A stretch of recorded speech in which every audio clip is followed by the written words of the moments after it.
Hi guys, it's me. I will show you today a canvas I made, and I started to with making some molds, and just discovered really good stuff where I can make a mold myself very easily. And I used this 3D folder, for example, to make one.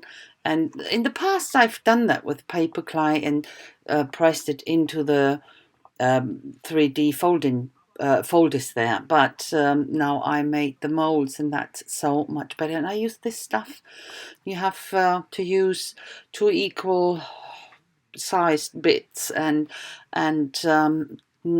put them together, and then it will stay moldable about 5 minutes, and then it hardens. It's really good. So what I do now is I use my paper clay and press it into the molds, and then we'll dry it. And this is the very light one, so I can use, or could use, what I like to do, use it in card making even, because it's not adding weight, bit of bulk but no weight, and that's always very important. So I make a few of these paper clay things, and I will put that into the microwave for 10 minutes, and then I can already use it. So, ihr Lieben, hallo. Ich werde euch heute zeigen, ich mache ein Canvas heute, und ich benutze hier dieses Silikon, oder mache meine Molds, wie heißen die? Diese Formen mache ich selber. Ich habe jetzt dieses von Glorex das gefunden, was sehr, sehr einfach geht. Das hat eine offene Zeit von 5 Minuten. Das funktioniert ganz gut. Man muss sich natürlich vorbereiten, das ist klar. Aber ich komme sehr, sehr gut damit zurecht. So, was ich gemacht habe, ich habe diese 3D-Folder benutzt, wie ihr gesehen habt, und hier die Fische, die Fischgräten, das waren so kleine, wie heißen die auf Deutsch? Diese Chipboat-Fischlieder, die ich benutzt habe. Wollte ich immer schon mal eine Abgussform von haben. So, was ich jetzt mache, das ist ja das Paper Clay, das Fimo, das ich in die Mikrowelle packe für 10 Minuten, dann ist das wirklich hart und kann bearbeitet werden. Ich versiegle die Oberfläche, weil es ist natürlich Papier, und wenn ich da mit nassen Medien draufgehe, dann weicht das auf, und dann werden meine Formen und meine Linien natürlich, können die aufweichen. Deswegen benutze ich ein Varnish, ein flüssiges Varnish, und versiegle die Oberfläche. So I took out the dry clay pieces. What I always do is I put some varnish on top, liquid varnish, to seal the surface, because it is paper clay, and when you work a lot with liquid media or with wet media on top, it will soften everything, and you're losing your impressions and lines. So that's why I do that. And as soon as you have the varnish on top, it's sealed and safe.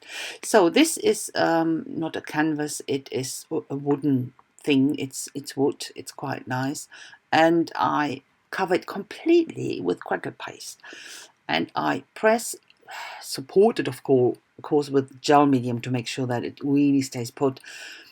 Press my forms into it, and there's an old piece of shell I have there I put in, and I assemble it here on my space. Ich habe jetzt die komplette Fläche eingeschmiert mit Krakelierpaste und presse jetzt meine Formen da rein. Allerdings benutze ich auch noch ein bisschen Gel Medium, einfach auch um sicherzustellen, dass das Zeug wirklich flach draufklebt. Und jetzt gleich, ich nehme ich noch Modellierpaste, diese Krakelierpaste, und werde diese Löcher hier noch ausfüllen einfach. So this is the crackle paste again, and I fill all the little gaps I had left, of course, with the paste. So I left that to dry overnight because it was pretty much a thick layer on top of that.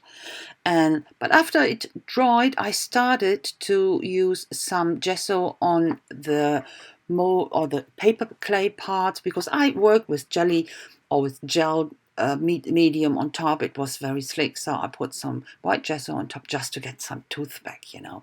Ich habe jetzt hier nach dem Trocknen, das hat also über Nacht getrocknet, habe ich auf das Paper, auf das Fimo Gesso draufgepackt, weil ich einfach wieder ein bisschen mehr Halt haben wollte. Da war ja das glatte Gelmedium drauf, deswegen einfach ein bisschen weißes Gesso, damit ich wieder mit Farbe arbeiten kann.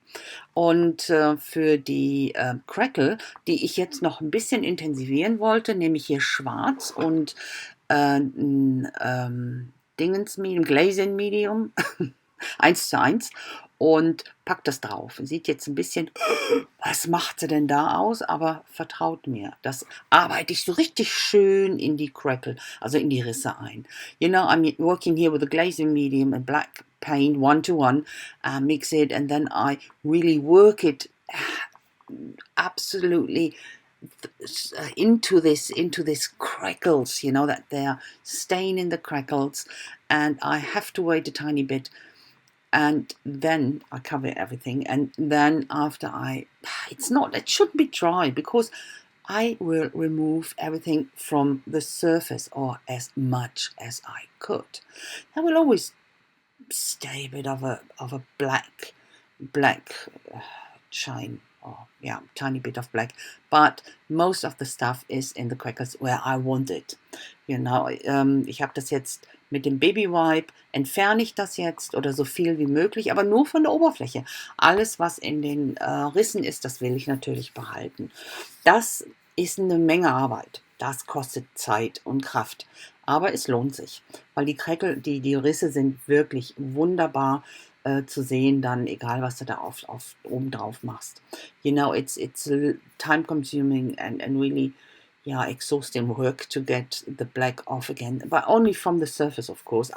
Everything in the crackle I will leave in. So, and then after that's dried, I put again, or on this time, on this space as well, my liquid acrylic medium, just to seal the crackles that the black stays in, and go on with my paint, and start here with my much loved turquoise, and it is, of course, with texture like that, it's a lot of work to get everything covered, every little gap, you know. You really have to make sure that everything is covered. You have to look at it from any angle, and again there's a bit of white left, and so on. But I go over with a baby wipe, so I spread it out a bit and take some paint off again. And you can see while I'm doing that, I damage a bit of the fish bones there, but I will glue that back later. Ich habe jetzt hier die Farbe schön verteilt und gehe noch mit dem Baby Wipe drüber, jetzt einfach, um das Ganze noch ein bisschen distressed aussehen zu lassen.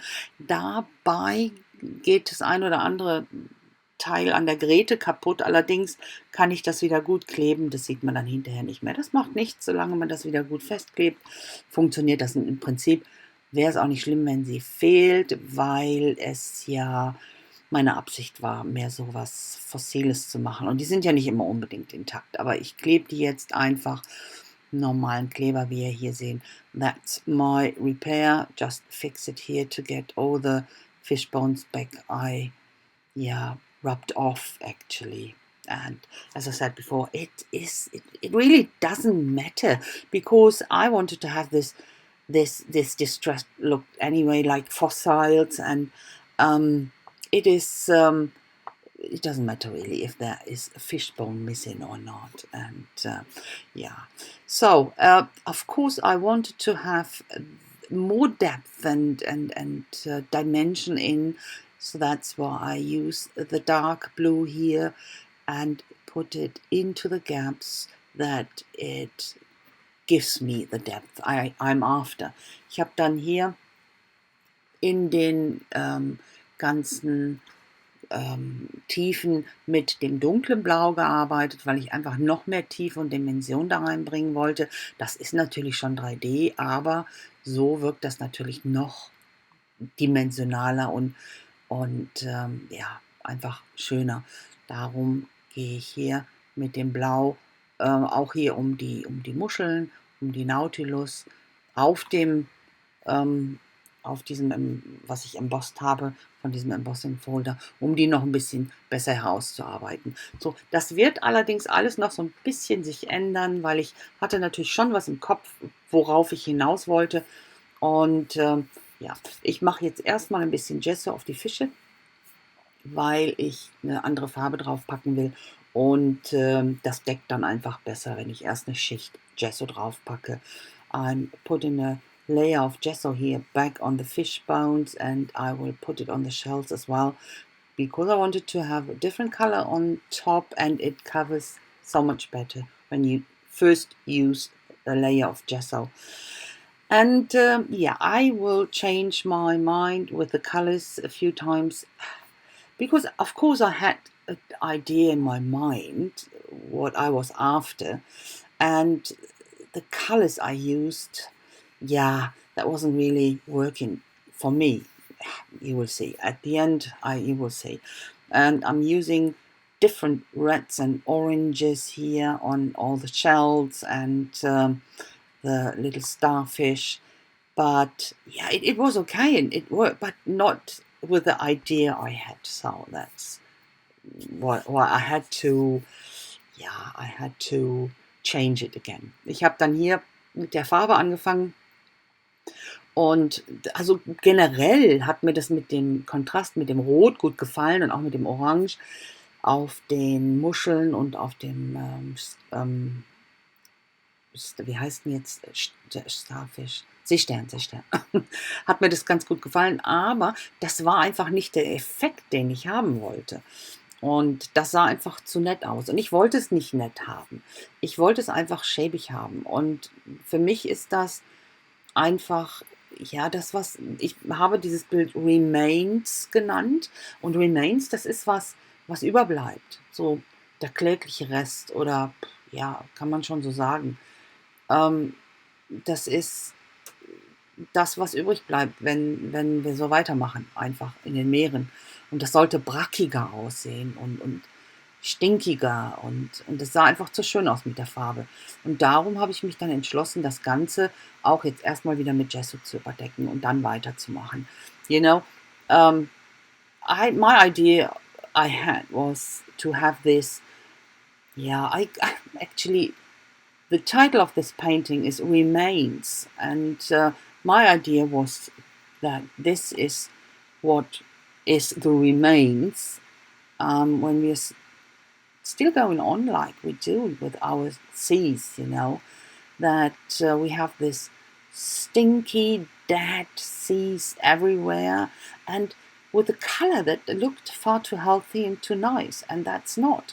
I didn't want to have it nice and colorful. I want to have it shabby and disgusting and yeah, you know what I mean. So that's why I put white gesso on top again, just to cover the color up, that I can cover it with a different one. And I use here, you can see on the top right, that's this sort of beige color I use for the fish, and it's already on the fish, or on the fish bones. And I will put a bit of green later. At the moment I still work out the depth and the dimension here with a bit of shading, and now I use this light olive green, and I will stain these colors, you know, this olive green, bit of darker green, this muddy, moldy, stinky, full of algae sea, you know what I mean? Do you know that when you have, sometimes you have that when you have a lot of algae and this typical smell, this awful smell? I bet you know what I mean. And that's what I had in my nose, and that's what I wanted to bring on my canvas, you know.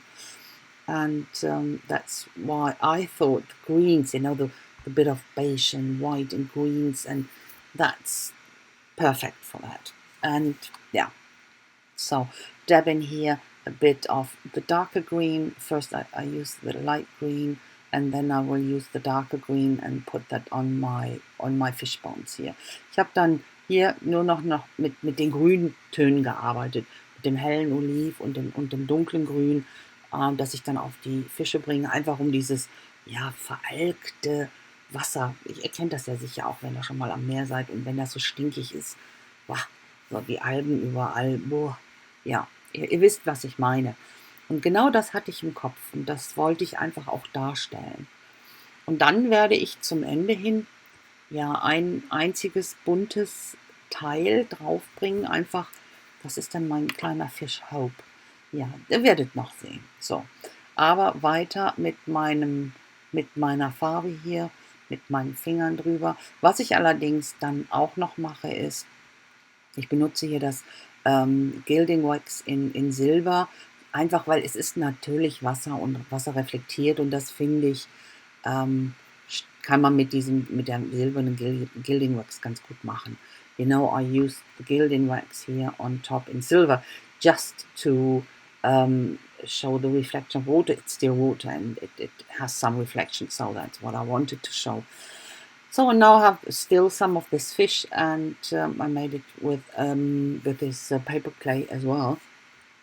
And I wasn't sure. The green, yeah, it was the same sort of color. Wasn't really standing out.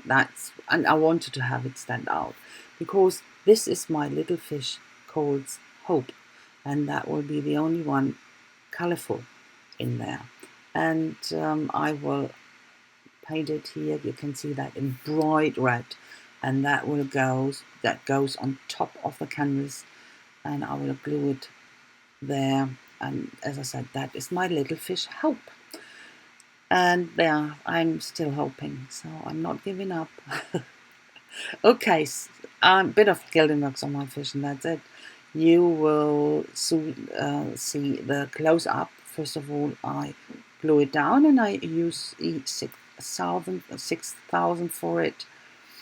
And you will see the close-up coming then. So, but now I wasn't sure where to put it. That's always the most difficult part. Hier habe ich ihn jetzt gerade mal hingeklebt. Das ist für mich immer so der schwierigste Part. Wohin mit dem ganzen Zeug? Aber wie gesagt, das Close-Up kommt dann schon. Und das war's größtenteils. So guys, I say thanks a lot for watching. I hope you like it. Yeah, I like it. I hope you like the creation. You can think whatever you will, but yeah. And if you please leave me a thumbs up and a comment would be very, very much appreciated. I hope I see you soon with my next project. Until then, have a fantastic time. Bye bye. So, ihr Lieben, ja, ich hoffe, es gefällt euch. Also die Idee dahin. Das ist natürlich schäbig und es sieht ein bisschen aus wie tot. Soll es definitiv. Aber trotzdem, wenn es euch gefällt, lasst mir doch einen Daumen hoch da. Und einen Kommentar würde ich mich sehr, sehr, sehr drüber freuen.